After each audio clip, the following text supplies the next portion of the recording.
મિત્રો, આજે લેક્ચર 6 માં આપ સૌનું સ્વાગત છે. આજના વ્યાખ્યાનનો આપણો મુખ્ય મુદ્દો છે એ છે પોસ્ટ્યુલેટ ઓફ ઇક્વલ પ્રાયોરી પ્રોબેબિલિટી, અર્થાત સમાન પૂર્વ સંભાવનાની પૂર્વધારણા.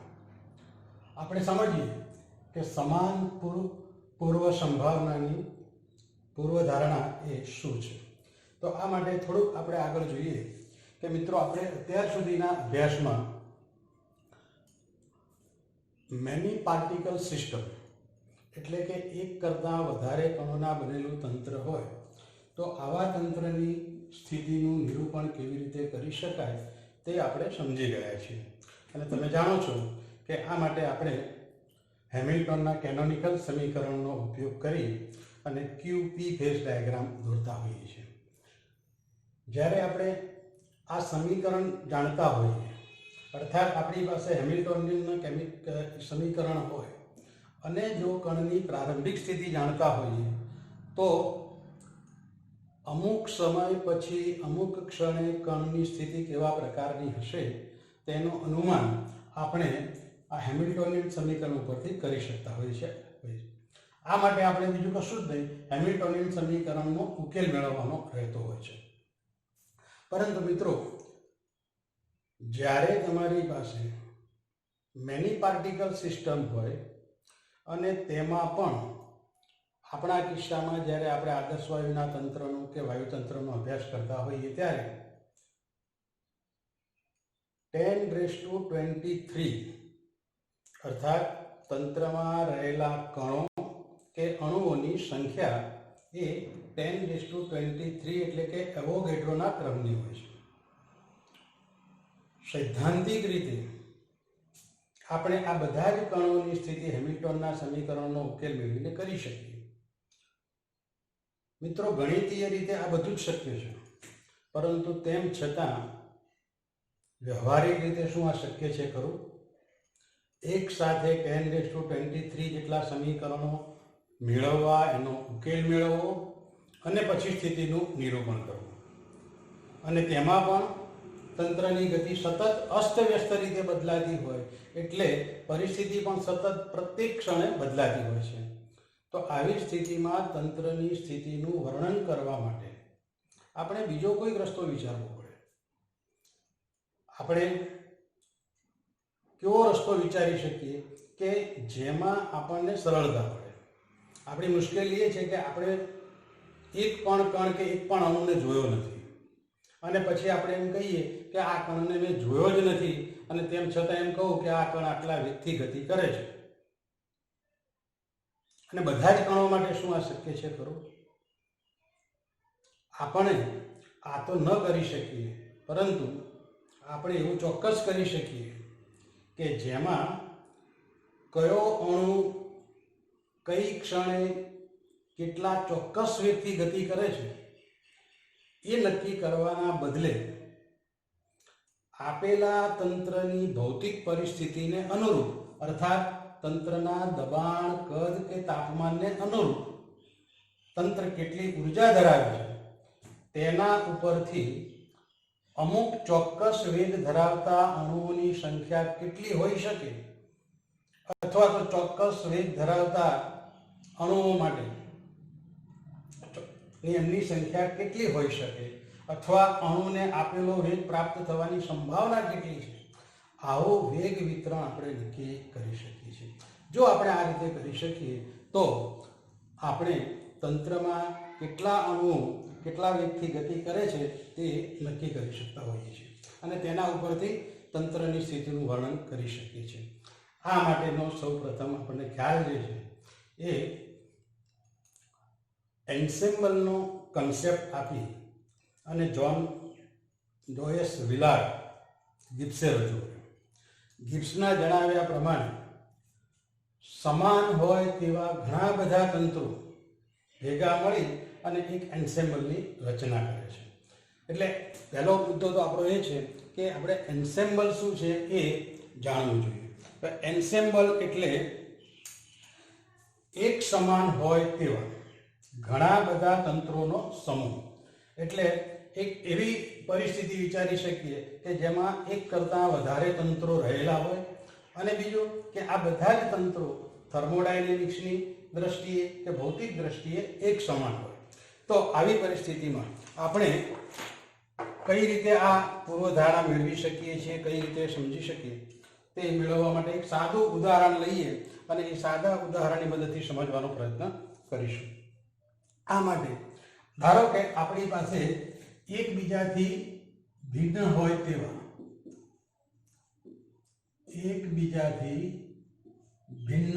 તેવા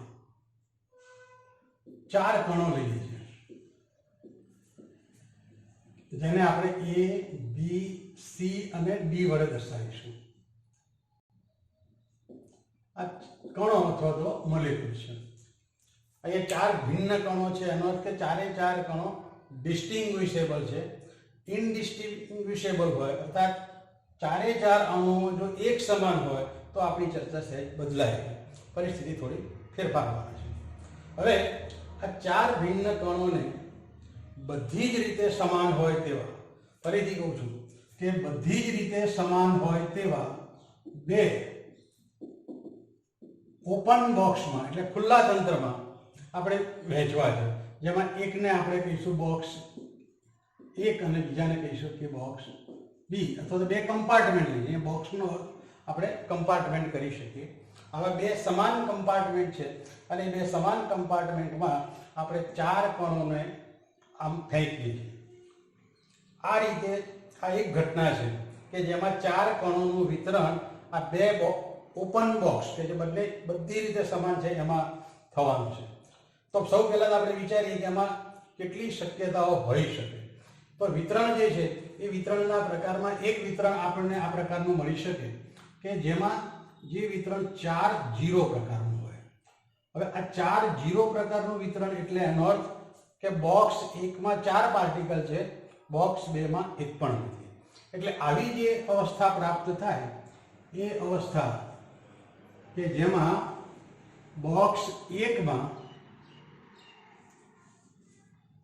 અહીંયા આપણે બોક્સ 1ની વાત કરીએ, અહીંયા લખીએ બોક્સ 2, તો બોક્સ 1માં ચારે ચાર કણો છે એટલે A, B, C અને D આ ચારે ચાર કણો બોક્સ 1માં છે, જ્યારે બોક્સ 2માં એક પણ કણ નથી. અને આ 4-0 પ્રકારનું વિતરણ ધરાવતી એક માઇક્રોસ્ટેટ થઈ કહેવાય. એટલે આવી આ માઇક્રોસ્ટેટ છે એની સંખ્યા છે 1. એટલે આપણે આ જુદી જુદી જે માઇક્રોસ્ટેટ લખીએ છીએ અહીંયા અને એની આ સંખ્યા છે, માઇક્રોસ્ટેટની સંખ્યા થઈ 1. હવે બીજા પ્રકારનું જે વિતરણ છે એ આપણે એવું વિચારી શકીએ કે જેમાં એક બોક્સમાં 3 હોય, બીજા બોક્સમાં 1 હોય, એટલે 3 એક પ્રકારનું વિતરણ. અને આવા પ્રકારના વિતરણમાં પહેલા બોક્સમાં પાર્ટિકલ A, B અને C હોઈ શકે, બીજામાં D હોઈ શકે. આ જ પ્રમાણે બીજું વિતરણ વિચારીએ તો અહીંયા A, C અને D પાર્ટિકલ હોય, બીજા બોક્સમાં B પાર્ટિકલ હોય. એટલે આવી આ એક બીજી આપણને માઇક્રોસ્ટેટ મળી. A, C, D, B આ બીજી માઇક્રોસ્ટેટ છે. ફરીથી હજુ લખી શકાય A, B, C, D, A, C, D, પછી A, B, B, A એટલે B, C, D.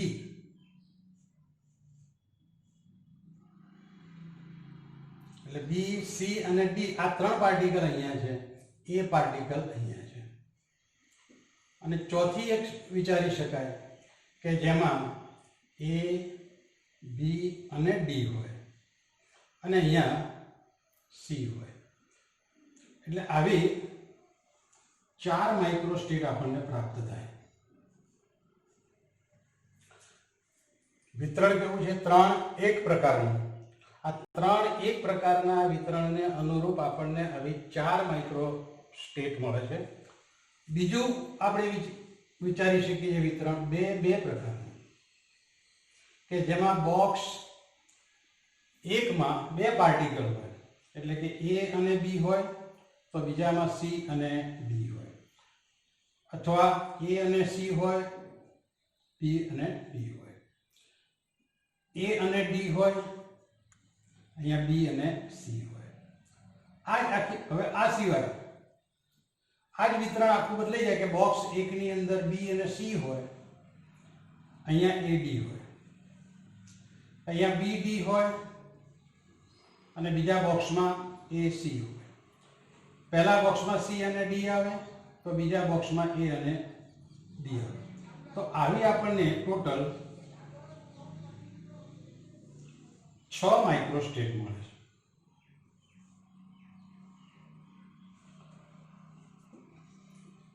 ફરીથી 3 1 2 2 અને હવે બીજી મળે છે 1 3. આ પ્રકારનું જે વિતરણ મળે એની અંદર પણ આપણને આ જ પ્રમાણેની 4 મળી શકે છે. દાખલા તરીકે જેમાં પહેલા બોક્સમાં 1 હોય, બીજા બોક્સમાં 3 પાર્ટિકલ આવે.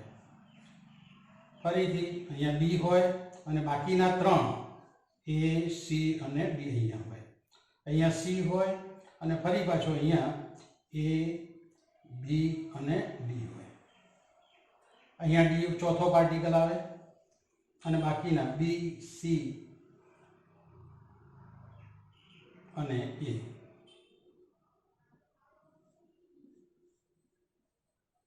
આવી બીજી આપણને 4 માઇક્રોસ્ટેટ મળે. હવે છેલ્લી ફરી પાછી 0 અને 4, અને તમે જાણો છો કે આવી એક જ માઇક્રોસ્ટેટ પ્રાપ્ત થાય આપણને કે જેમાં પહેલા બોક્સમાં એક પણ પાર્ટિકલ ન હોય અને બીજા બોક્સની અંદર 4 પાર્ટિકલ આવી જતા હોય. આમ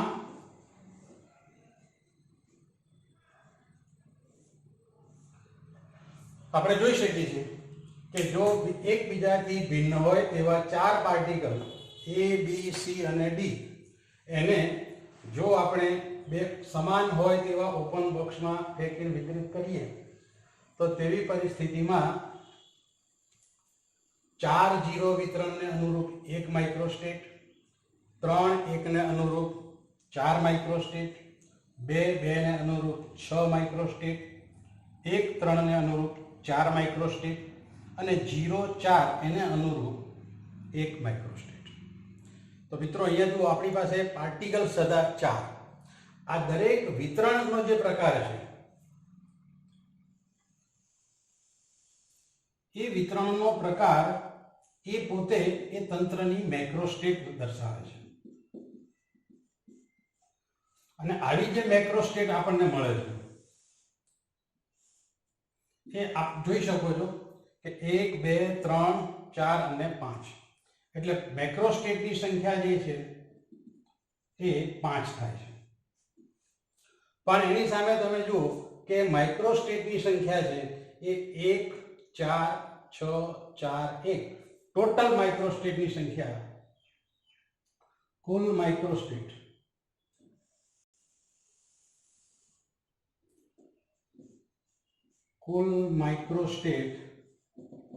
ની સંખ્યા એ 16 થાય છે. હવે આટલે સુધી આપણે જોઈ લીધું, પણ હવે તમે જુઓ અહીંયા કે આપણે ક્યાંક ને ક્યાંક એવું લખ્યું છે અહીંયા કે આ પ્રકારના વિતરણમાં આપણે 4 કણો લીધા છે અને 4 કણો ગમે તે એક બોક્સમાં તો જવા જોઈએ છે. પણ જો એવો કન્ડિશન મૂકવામાં આવે કે આ આપણે જે કન્ડિશન મૂકી હતી તે કે 4 કણો અહીંયા હોવા જોઈએ, પણ જો આપણે એવું વિચારીએ કે 3 0 પ્રકારનું વિતરણ, હવે આ 3 0 પ્રકારનું વિતરણ લઈએ તો એ બી સી અને અહીંયા એક પણ ન આવે. આપણી પાસે કણો 4 હતા એટલે 4 કણોમાંથી 3 ગમે તે કણો લઈએ તો આપણી પાસે આવા BCD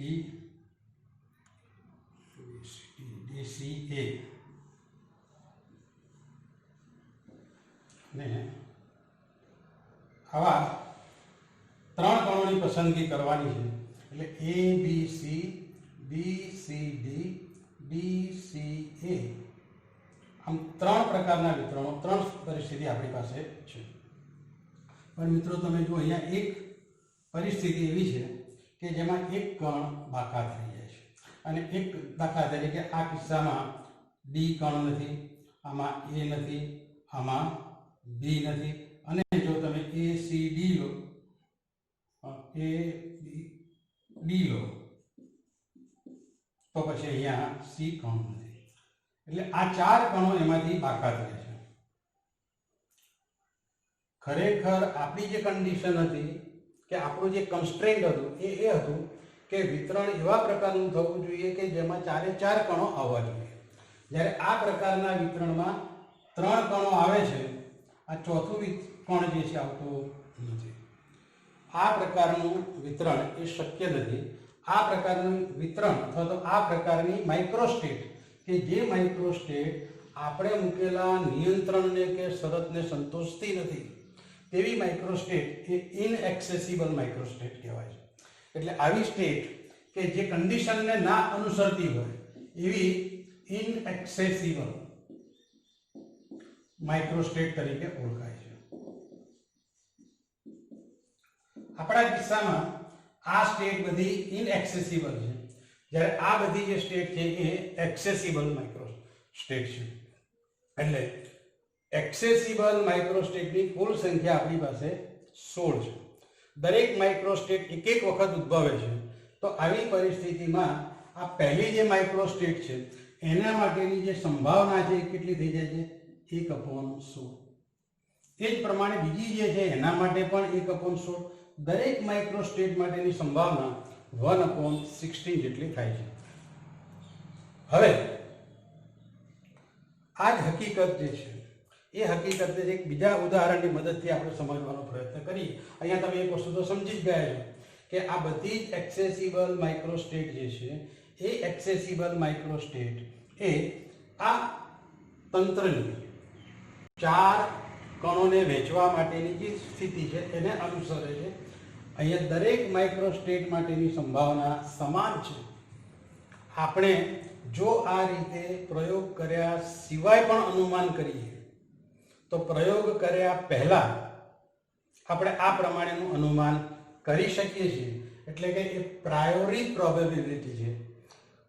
પ્રાયોગિક રીતે અવલોકન લીધા સિવાય જે સ્થિતિ છે એને અનુરૂપ ઘટના બનવાની સંભાવના એટલે કે પ્રાયોરી પ્રોબેબિલિટી એ કેવી છે?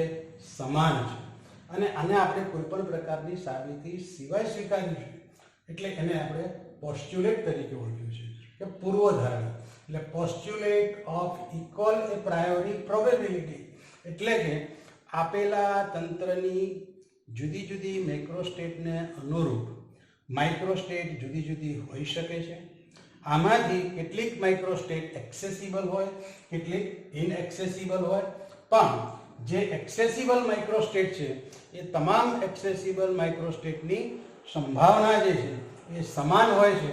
આ વિધાન અથવા તો આ હકીકત એને આપણે પોસ્ચ્યુલેટ ઓફ ઇક્વલ પ્રાયોરી પ્રોબેબિલિટી તરીકે ઓળખીએ છીએ.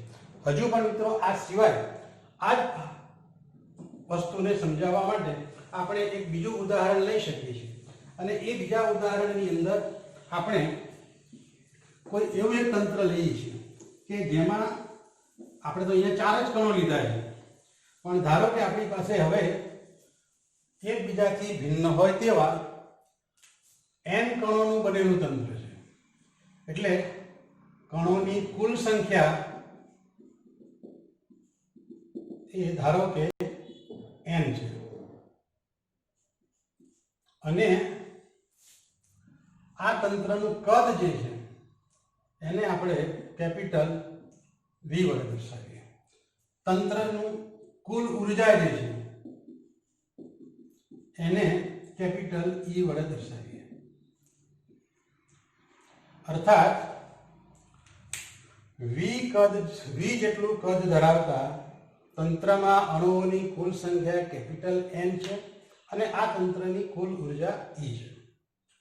સ્વાભાવિક છે કે તંત્રની આ કુલ ઉર્જા એ આ n અણુઓ વચ્ચે વિતરિત થયેલી છે અને n અણુઓ વચ્ચે વિતરિત થયેલી છે એટલે આ n અણુઓમાંથી કોઈક અણુ પાસે ઉર્જા વધારે હશે, કોઈક અણુ પાસે ઉર્જા ઓછી હશે.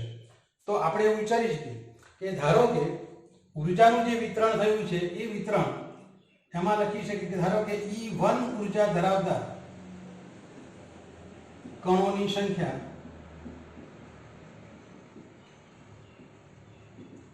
બરાબર n1 છે. એ જ પ્રમાણે E2 ઉર્જા ધરાવતા કણોની સંખ્યા ધારો કે n2 છે અને એ જ પ્રમાણે EI ઉર્જા ધરાવતા કણોની સંખ્યા એને આપણે ધારો કે ni વડે દર્શાવીએ છીએ. તો આવી પરિસ્થિતિમાં તંત્રની જે કુલ ઉર્જા છે એ કુલ ઉર્જા આપણને કેપિટલ E બરાબર n1 કણોની ઉર્જા એટલે કે n1 આ n1 બરાબર માનો કે 10 હોય તો 10 કણો E1 જેટલી ઉર્જા ધરાવે છે. એક અણુ E1 જેટલી ઉર્જા ધરાવે તો આ n1 કણોની ઉર્જા થાય n1 E1 અને એ જ પ્રમાણે બીજા કણો માટે ગણતરી કરીએ તો plus n2 E2 plus ni EI અર્થાત બીજા શબ્દોમાં કહીએ તો sigma i ni into EI. અર્થાત આપેલા તંત્ર માટે અણુઓની કુલ સંખ્યા n હોય, કુલ ઉર્જા E હોય તો E1 ઉર્જા n1 કણોમાં વહેંચાયેલી હોય, n1 E1 જેટલી ઉર્જા n1 કણોમાં વહેંચાયેલી હોય, n2 જેટલા કણોમાં પ્રત્યેક કણ E2 જેટલી ઉર્જા ધરાવતો હોય. આ પ્રકારનું એક વિતરણ પ્રાપ્ત થાય અને આવું જે વિતરણ પ્રાપ્ત થાય એ વિતરણમાં એટલે એક માઇક્રોસ્ટેટ થઈ કહેવાય. અર્થાત આપેલા તંત્રની જે મેક્રોસ્ટેટ છે કે જે મેક્રોસ્ટેટ કેપિટલ N, V અને E વડે રજૂ થાય છે તેમાં આ એક માઇક્રોસ્ટેટ છે. હવે બીજી જ ક્ષણે આ બધા કણોના વેગને બદલાતા હોય છે. પરિણામ સ્વરૂપે E1 ઉર્જા ધરાવતા કણોની સંખ્યા એ જે છે એ બદલાઈને n1 ડેશ પણ થઈ શકે છે. આપણે અહીંયા E1, E2, E3, EI એ ઉર્જાના શક્ય મૂલ્યો લીધા છે કે ઉર્જાના આટલા મૂલ્યો શક્ય છે. તો બીજી જ ક્ષણે આ E1 ઉર્જા ધરાવતા કણોની સંખ્યા જો n1 ડેશ થઈ જતી હોય તો n1 ડેશ કણોની ઉર્જા થઈ જાય n1 ડેશ E1. આ જ પ્રમાણે E2 ઉર્જા ધરાવતા કણોની સંખ્યા જો n2 ડેશ થતી હોય તો પછી n2 ડેશ કણોની ઉર્જા થઈ જાય n2 ડેશ E2 અને આ જ પ્રમાણે ni ડેશ EI ડેશ બધાનો સરવાળો કરીએ એટલે આપણને કુલ ઉર્જા કેપિટલ E મળે કે જે આપણા માટે બદલાયેલી હોઈ શકે. હજુ આપણે નક્કી નથી કર્યું કે બદલાયેલી હોઈ શકે પણ આપણને ખબર છે હવે કે આ બધા કણો જે છે એ પાત્રમાં જ રહેલા છે, પાત્ર આઇસોલેટેડ છે, અલગ કરેલું છે. એવી પરિસ્થિતિમાં ઉર્જાની ક્યાંય આપણે થતી નથી. તો પરિસ્થિતિ એ આવે કે E ડેશ બરાબર E અર્થાત આ બંને વિતરણો જે છે એ અલગ અલગ માઇક્રોસ્ટેટ રજૂ કરે છે પણ અલગ અલગ માઇક્રોસ્ટેટની અંદર કુલ ઉર્જા કેપિટલ E એ એમના અચળ જ છે. એ જ પ્રમાણે અણુઓની કુલ સંખ્યા જે છે, કણોની કુલ સંખ્યા અર્થાત અણુઓની કુલ સંખ્યા n લઈએ તો એ લખી શકાય સિગ્મા i ni બરાબર સિગ્મા i ni ડેશ. એટલે આ આપણા નિયંત્રણો છે. ફરીથી આ દરેક માઇક્રોસ્ટેટ, આ એક માઇક્રોસ્ટેટ થઈ, આ બીજી માઇક્રોસ્ટેટ થઈ. તો આ રીતે આપેલા તંત્ર માટે એની એક માઇક્રોસ્ટેટને અનુરૂપ શક્ય માઇક્રોસ્ટેટની સંખ્યા ઘણી બધી વધારે હોઈ શકે અને આપણે જોઈ શકીએ કે જેમ અણુઓની કે કણોની સંખ્યા વધતી જાય તેમ તેમ આવી માઇક્રોસ્ટેટની સંખ્યા જે છે એ પણ ઘણી વધતી જાય છે અને માઇક્રોસ્ટેટની સંખ્યા જેમ જેમ વધતી જાય તેમ તેમ આપણે એમ કહી શકીએ કે તંત્રની એન્ટ્રોપી જે છે એ આપણે આગળ ઉપર શીખીશું કે તંત્રની એન્ટ્રોપી એ માઇક્રોસ્ટેટની સંખ્યા ઉપર આધાર રાખે છે. એટલે સાથે સાથે થર્મોડાયનેમિક્સનો આપણે એ પણ શીખીએ કે તંત્ર સંતુલનની સ્થિતિ પ્રાપ્ત કરે ત્યારે એની એન્ટ્રોપી મહત્તમ હોવા તરફ જતી હોય છે. બીજા શબ્દોમાં કહીએ તો તંત્રને ઘણી બધી મેક્રોસ્ટેટ હોય, ઘણી બધી માઇક્રોસ્ટેટ હોય. દરેક માઇક્રોસ્ટેટ માટેની સંભાવના સમાન હોય છે, પરંતુ તંત્ર કઈ મેક્રોસ્ટેટ પ્રાપ્ત કરશે તેનો આધાર, અર્થાત તંત્ર જ્યારે સંતુલિત સ્થિતિમાં આવે ત્યારે સંતુલનની સ્થિતિ પ્રાપ્ત કરે ત્યારે તંત્ર કઈ મેક્રોસ્ટેટમાં હશે તેનો આધાર જે છે એ માઇક્રોસ્ટેટની સંખ્યા ઉપર આધારિત છે. દાખલા તરીકે આપણે અગાઉનો જે કિસ્સો જોઈ ગયા હતા એમાં 4 કણો માટે ચર્ચા હતી અને એ 4 કણો માટે આપણે 4 પ્રકારના વિતરણ જોયા હતા. 4 0 3 1 2 2 1 3 અને 0 4. આવી આપણે 4 કણો માટે 5 મેક્રોસ્ટેટ પસંદ કરી હતી અને ત્યાર પછી દરેક માટે માઇક્રોસ્ટેટની સંખ્યા 1 4 6 4 1 અર્થાત 16 માઇક્રોસ્ટેટ હતી. પણ તમે જોઈ શકો છો કે આ મેક્રોસ્ટેટ જે છે 2 2 એમાં 6 માઇક્રોસ્ટેટ છે. એટલે જો 4 કણોનું તંત્ર હોય અને એને જો તમે 2 ઓપન બોક્સમાં નાખો તો તેવી પરિસ્થિતિમાં 2 વિતરણ ધરાવતી મેક્રોસ્ટેટને અનુરૂપ માઇક્રોસ્ટેટની સંખ્યા 6 છે. એટલે આવી જે મેક્રોસ્ટેટ છે એ મેક્રોસ્ટેટની સંભાવના સૌથી વધારે છે. ટૂંકમાં સમાન પરિસ્થિતિમાં રહેલા તંત્રો માટે આપેલી મેક્રોસ્ટેટને અનુરૂપ માઇક્રોસ્ટેટની સંખ્યા ઘણી બધી વધારે હોઈ શકે છે, જેમાંથી કેટલીક એક્સેસિબલ હોય છે, કેટલીક નોન એક્સેસિબલ હોય છે, અર્થાત ઇનએક્સેસિબલ માઇક્રોસ્ટેટ હોય છે. આપણે ઇનએક્સેસિબલ માઇક્રોસ્ટેટની ચર્ચા કરવાની રહેતી નથી, પરંતુ એક્સેસિબલ માઇક્રોસ્ટેટ જે છે એની સંખ્યા જે મેક્રોસ્ટેટમાં વધારે હોય તે મેક્રોસ્ટેટમાં જવાનું તંત્ર પસંદ કરે છે. મિત્રો, આ હકીકત જે છે એ સૌ પ્રથમ આપણને બોલ્ટ્ઝમેને જણાવી, પણ નવાઈની અથવા આપણા માટે દુઃખની વાત એ છે કે બોલ્ટ્ઝમેન એની કોઈ સાબિતી નહોતો આપી શક્યો.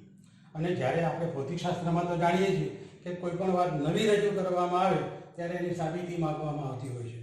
બોલ્ટ્ઝમેન પોતે આવી સાબિતી નહીં આપી શકેલો અને એના સમયગાળામાં એને ઘણા બધા વૈજ્ઞાનિકોની ટીકાઓનો સામનો કરવો પડેલો અને એ એટલી હદે ડિપ્રેશનમાં આવી ગયો કે જેથી કરીને એણે સ્યુસાઇડનો પ્રયત્ન કરેલો છે અને છેવટે એણે સુસાઇડ જ કરેલું, મૃત્યુ ભેદી સંજોગોમાં થયું. લોકો કહે છે સ્યુસાઇડ કરેલો.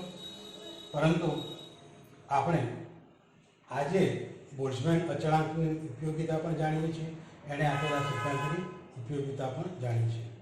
મિત્રો, આ સાથે આપણા આ વ્યાખ્યાનના અંત સાથે સ્ટેટિસ્ટિકલ મિકેનિક્સના પ્રથમ પ્રકરણનો જે કોર્સ છે એ અહીંયા આપણે પૂરો કરીએ છીએ.